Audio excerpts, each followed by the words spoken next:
I'm Molly Carmel, and this is the podcast I always wish existed, a bite-sized, on-the-ground spiritual note that can shift your thinking and your outlook on life to help make us all a little bit more awake, alive, and ascending. So I want to talk about something that my friend Andrew modeled for me recently that I have just, I mean, I know I say this a lot on the show, but this one just like literally changed the constitution of my soul or reminded me of the constitution of my soul. Because watching him do it so effortlessly just made me realize how much I forget to do this thing.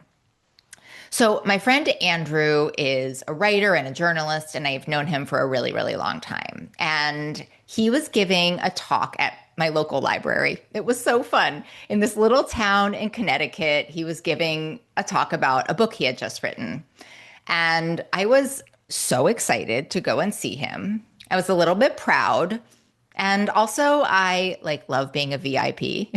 You know, there's something about watching someone who did the thing and they're really brilliant at it. It's just deeply satisfying, you know? I was like, hey, I'm with the DJ, very VIP, loved it, loved it, loved it.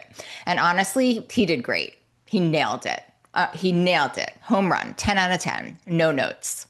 And so at the end of his talk, it was time for Q&A. Now, I want to say something about Q&A, about question and answer, because there is something about it that is just like one of my pet peeves. Like my pet peeve, one of my many pet peeves exists in Q&A sessions, right? My pet peeve about Q&A sessions is that when someone raises their hand and doesn't have a question, right? They just proceed to have neither a question nor an answer, just like takes it as a time to have a platform, right? Just needing to be heard. It drives me crazy. And that's exactly what happened at Andrew's event. A man raised his hand, announced that he too was a specialist in what Andrew had been talking about, and then he just talked. Blah, blah, blah, blah, blah, blah, blah, blah, blah. Tangentially, just he needed us to all hear him. Made it about himself, no question, no engagement, just his own thing, using the microphone that Andrew had really rightfully earned. And as I talked about in our last episode, I do have an inner lioness inside of me. And she was really meowing, roaring, I don't know. I was just so annoyed on Andrew's behalf, I think largely. I was just like mentally rolling my eyes. I was composing the debrief that I was going to have with him afterward. And so when we were talking after the event, I just said to Andrew, like, oh my God, like, what about the guy who didn't even have a question and just like wanted to yap your ear off and my ear off? Like, how annoying was that? And Andrew, I mean, talk about a flip. Andrew just smiled at me and he just like said, I've been a journalist for a really long time. And so I'm really used to people not answering the question that I ask. He's like, and after all this time, I think as a human, I think he's saying after all this time as a human, I've really come to understand that sometimes people just need to say what they need to say. Like something probably happened in this guy's life and maybe something in his childhood, and he just needed to take the mic and take the floor for a minute, right? He just needed to be the expert for a minute. He's like, doesn't matter to me at all. I just figure that's what he needs. And then he looked at me and he said, isn't that kind of like in your world as a therapist, right? Like you understand that, right? And I'm pretty sure I turned a very new shade of red because obviously that's what I do for a living. Like that's my professional life for 25 years. I understand it completely. I give the floor to people to be seen and heard. I extend the grace all of the time. I just apparently don't extend it at a Q&A session when someone's talking over my friend. And Andrew handled it like water off a duck's back, like water off a duck's back. And here I am, this little ducky who forgot how to be waterproof, right? And so that brings me to our pocket sage today. And oh, y'all, this one is a winner, winner chicken dinner. Winner, winner, water off a duck's back dinner. Today's pocket sage is the prayer of St. Francis. It's one of the oldest and most beloved prayers in the Christian tradition, and it's attributed to St. Francis of Assisi, whose entire life was devoted to humility and compassion and seeing the humanity in everyone he encountered. So here it is. Lord, make me an instrument of your peace. Where there is hatred, let me sow love. Where there is injury, pardon. Where there is doubt, faith. Where there is despair, hope. Where there is darkness, light. Where there is sadness, joy. Grant that I may not so much seek to be consoled as to console, to be understood as to understand, to be loved as to love. For it is giving that we receive. It is in pardoning that we are pardoned. It is in self-forgetting that we find. I know, how good is that? And also, if you don't think it's good, go read it because it might take you a minute to process that through. But let me read it again for those of you in the back. Lord, make me an instrument of your peace.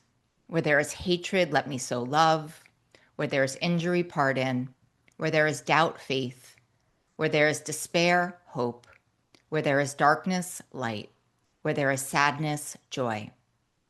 Grant that I may not so much seek to be consoled as to console, to be understood as to understand, to be loved as to love. For it is in giving that we receive. It is in pardoning that we are pardoned. It is in self-forgetting that we find. I'm obsessed with that prayer. I just try to live my life by that. And obviously, just by the story, I can tell you I don't do it perfectly in any way. But I love that line. It is in self-forgetting that we find. And I really think, in a way, Andrew forgot himself entirely in that moment with the man at the microphone. He didn't make it about his ego or his talk or his very rightful claim to the room's attention. He just extended grace. And in doing so, he found something, right? I was just too busy being annoyed to find the very same thing. And so our word of the day today is grace. I love that word. Grace, not grace like elegance, grace as in the unearned extension of understanding to someone who maybe hasn't quite deserved it in that moment.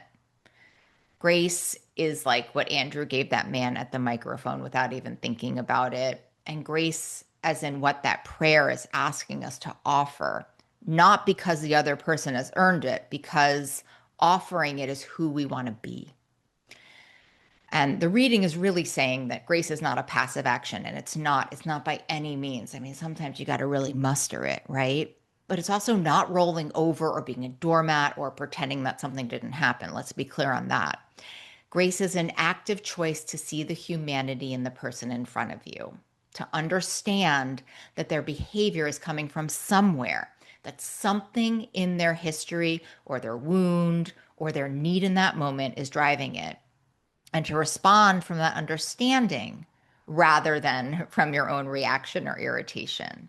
And, Andrew really did that so it's instinctively. And I had to watch him or actually just hear him remind me of that to bring myself back to that of my own truth. And so here's what I want you to think about today. I mean, most of the behavior that annoys us or wounds us or gets under our skin isn't actually about us. It's about the person doing it.